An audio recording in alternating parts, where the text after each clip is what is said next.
नमस्कार।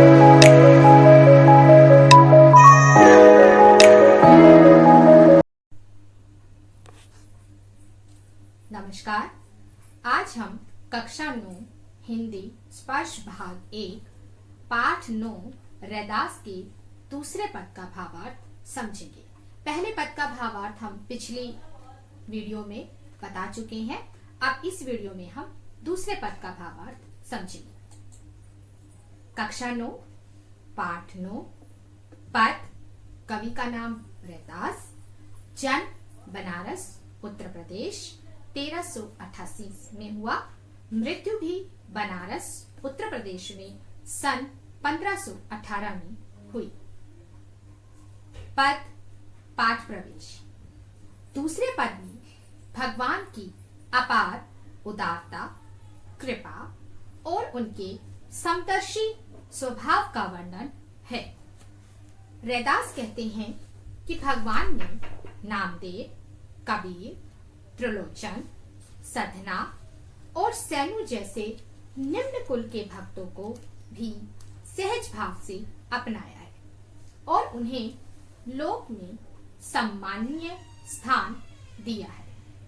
कहने का तात्पर्य यह है कि भगवान ने कभी किसी के साथ कोई भेदभाव नहीं किया। दूसरे पद में कवि ने भगवान को गरीबों और दीन दुखियों पर दया करने वाला कहा है। रैदास ने अपने स्वामी को गुसैया अर्थात गोसाई और गरीब निवाजू अर्थात गरीबों का उद्धार करने वाला पुकारा है। अब दूसरे पद की जो पंक्तियां हैं, ऐसी लाल तुझ बिन कौनु करे, गरीब निवाजू गुसैया मेरा माथे छत्रु धरे, जाकी छोटी जगत कौ लागे तापर तू ही ढरे, नीचहु ऊंच करे मेरा गोविंदु काहू तेना डरे, नामदेव, कबीरू, तिलोचनु, सधना, सैनु तरे, कही रविदास सुनहु रे संतहु, हरि जीव ते सभे सरे। अब हम एक एक पंक्ति का भावार्थ समझेंगे। तो पहली पंक्ति है, ऐसी लाल तुझ बिन कौनु करे। तो इस पंक्ति में संत रैदास जी ने अपने प्रभु की महिमा का गुणगान किया है और वो उनकी महिमा का गुणगान कर रही हैं।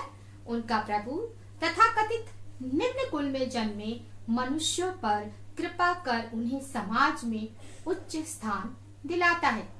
संत रैदास जी कहते हैं कि मेरे प्रभु ऐसा आपके सिवा कौन कर सकता है। गरीब निवाजू गुसैया मेरा माथे छत्रु धरे। संत रैदास जी कहते हैं कि जो लोग दीन दुखी हैं उन पर दया करके आप अपने मस्तक पर मुकुट धारण करते हैं। जिस प्रकार एक राजा अपनी प्रजा की रक्षा के लिए उनका स्वामी बनकर मुकुट धारण करता है, वैसे ही आप गरीबों की रक्षा के लिए मुकुट धारण करते हो।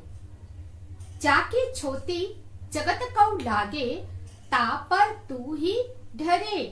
जिन लोगों को छूना भी समाज के लोग अपने को अपवित्र मानते हैं, ऐसे निम्न जाति के लोगों पर आप पसीज जाते हैं। छुआछूत की भावना संसारी लोगों को ही लगती है। पहले के समय में जो निम्न जाति के लोग होते थे उनके साथ बड़ा दुर्व्यवहार किया जाता था। यहाँ तक कि जब वो अपने घर से किसी का आवश्यक काम के लिए निकलते थे तो उन्हें अपने गले में ढोल डालकर उसको बजाते हुए घर से बाहर निकलना पड़ता था, ताकि जो उच्च जाति के लोग हैं वो उन्हें रास्ता दे दे और वो समझ जाते थे कि कोई निम्न जाति का व्यक्ति आ रहा है। तो उस समय में समाज में निम्न जाति को लोगों को छूना समझो अपने आप को अपवित्र करना माना जाता था।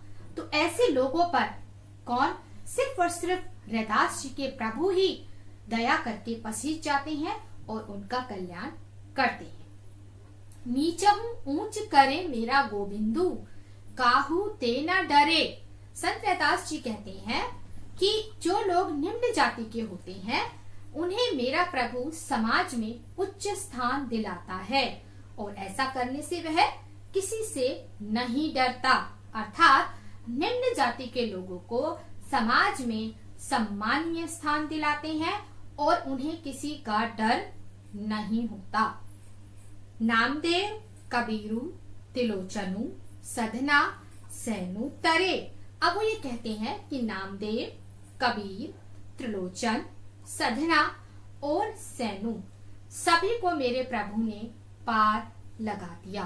अर्थात ये सभी निम्न कुल में जन्मे थे जिन्हें प्रभु ने पार लगा दिया।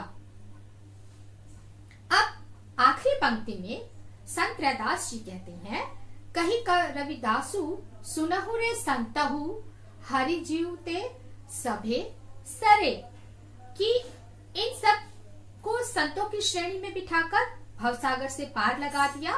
और आखिरी पंक्ति में संत रैदास जी कहते हैं कि सभी संतों सुनो, मेरे हरि जी से सब कुछ करना संभव है।